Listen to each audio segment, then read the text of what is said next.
우리는 서구가 발명한 자동차와 핸드폰, 컴퓨터를 사용합니다. 게다가 옷, 건물 형태, 먹는 음식까지 서구 문화가 스며들어 있지 않은 곳이 없습니다. 민주주의 역시 서구의 것입니다. 프랑스, 영국, 독일, 이탈리아, 스페인 같은 유럽 국가들 그리고 캐나다와 미국은 항상 선진국 반열에 올라 있습니다. 2022년 유럽 인구는 7억 4천만 명으로 전 세계 인구의 10%밖에 되지 않지만 한때 전 세계를 지배했으며 지금도 정치, 경제, 기술, 제도, 복지, 안전성에서 세계 최고를 자랑하고 있습니다. 왜 서양 사람들은 모든 분야에서 앞서 있을까요? 어떤 사람들은 서구 제국주의가 제3세계를 착취한 덕에 산업화의 기틀을 마련했기 때문이라고 말합니다. 하지만 제국주의와 노예무역은 어떻게 먼저 시작할 수 있었을까요?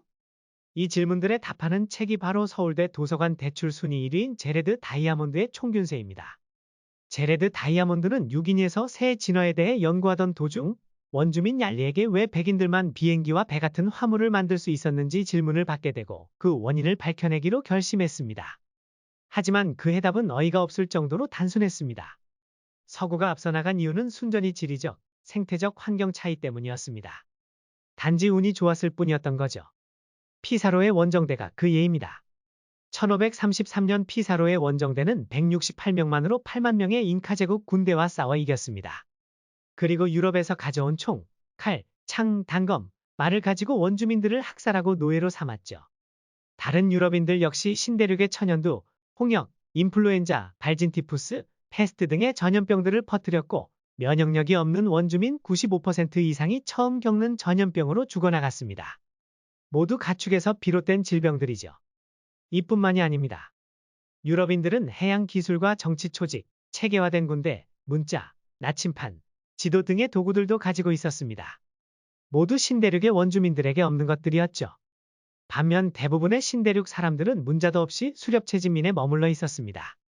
이러한 차이로 유럽인들은 신대륙을 정복하고 노예무역을 시작할 수 있었고 산업혁명과 민주주의도 서구가 최초가 되었습니다.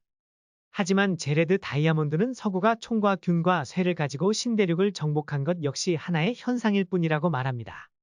진짜 이유는 다른 데 있다는 거죠. 그 첫 번째는 농경이 가능한 야생식물의 여부입니다. 사회가 정치인, 대장장이, 군인, 필경사, 사제를 먹여 살리기 위해선 여분의 식량이 있어야 합니다. 하지만 수렵과 채집만으로는 잉여 식량을 확보할 수 없습니다. 오직 농업을 통해서만 가능하죠. 따라서 작물화가 가능한 야생식물이 주변에 존재해야 하는데 문제는 대부분의 야생식물이 머무르며 기를 가치가 없다는 것입니다. 대부분은 소화가 안 되거나 독이 있거나 영양가가 낮거나 먹기가 힘듭니다. 농업과 유전자 조작이 발달한 지금까지도 12종의 농작물이 식량 생산의 80%를 차지하는 것을 보면 알 수 있죠. 지금도 세계인들은 밀, 옥수수, 벼, 보리, 수수, 콩, 감자, 고구마 등에 의존하고 있습니다. 가축도 마찬가지입니다. 우리가 주로 기르고 잡아먹는 가축은 소, 양, 염소, 닭, 돼지가 전부입니다. 대부분의 야생동물 역시 길들이기 어렵거나 기를 가치가 없습니다. 예를 들어 가축의 자원 효율은 자신이 먹는 양의 10%밖에 되지 않습니다. 몸무게가 450kg인 소를 키우려면 10배인 4,500kg의 곡물을 먹여야 합니다. 육식동물을 가축화하려면 초식동물의 10배가 필요합니다. 그래서 아무거나 다 잘 먹는 개나 고양이만 가축화될 수 있었던 것이죠. 물론 고양이는 아무 도움도 안 되긴 합니다만 귀여우니까 용서받을 수 있었습니다. 어쨌든 이런 효율 문제 때문에 빨리 성장하는 동물만 가축으로 기를 수 있는 제약이 있습니다. 또 문제가 있는데요. 부끄러움이 많아서도 안 됩니다. 인류는 세상에서 가장 빠른 동물인 치타를 가축화해 사냥에 써먹으려 했지만 실패했습니다. 남들이 보는 앞에서 교미하려 하지 않아서죠. 가젤처럼 예민하고 겁이 많은 종도 문제입니다. 가둬놓고 기를 수가 없으니까요. 정리하자면 가축화하기 위해선 양이나 염소처럼 무리를 이루면서 성격이 무딘 동물이어야 하고 사회적 위계가 발달해서 인간을 리더로 따를 수 있어야 합니다. 인간을 공격하면 당연히 탈락이죠. 아프리카 물소 역시 같은 이유로 실패했습니다. 문제는 이렇게 작물화하거나 가축화할 수 있는 소수의 동식물들이 대부분 유라시아 대륙에 있는 이라크, 시리아, 이란 등의 서아시아에 몰려 있었다는 점입니다. 비옥한 초승달 지대라고도 부르는 이 지역은 최초의 정착 농경이 발생하고 세계 최초의 문명인 메소포타미아 문명이 발생한 곳입니다. 이 비옥한 초승달 지대에 인류가 기르는 벽과식물 56종 중 32종이 몰려 있었고 소, 양, 돼지, 염소의 조상들 역시 이 지역 출신입니다. 일종의 황금 세대라고나 할까요? 그렇다면 왜 하필 비옥한 초승달 지대의 농경과 목축에 어울리는 동식물이 몰려 있었을까요? 비옥한 초승달 지대는 장점이 많은데요. 우선 겨울에는 온난다 습하고 여름에는 덥고 건조한 지중해성 기후대라 건조기에 살아남았다 비가 내리면 빠르게 성장하는 곡류와 콩류가 자랐습니다. 벽과식물은 1칼로리의 노동량으로 50칼로리를 얻을 수 있기에 비옥한 초승달 지대에서 최초로 농경이 시작되었습니다. 또 계절과 기후차가 커 다양한 식물과 동물이 살았는데요. 14종의 가축 중 13종의 조상들이 유라시아 대륙에 있었던 걸 보면 유라시아 대륙은 출발점부터 앞서 있었던 것입니다. 물론 유럽은 비옥한 초승달 지대에서 조금 떨어져 있습니다. 하지만 유럽인들은 농업과 목축 기술을 배우고 활용할 수 있었습니다. 유라시아 대륙 전부가 그렇습니다.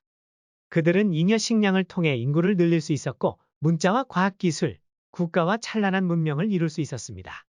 하지만 남북 아메리카와 오스트레일리아의 원주민들, 태평양 섬에서 살아가던 수렵 채집인들은 작물화와 가축화의 혜택을 받지 못했습니다.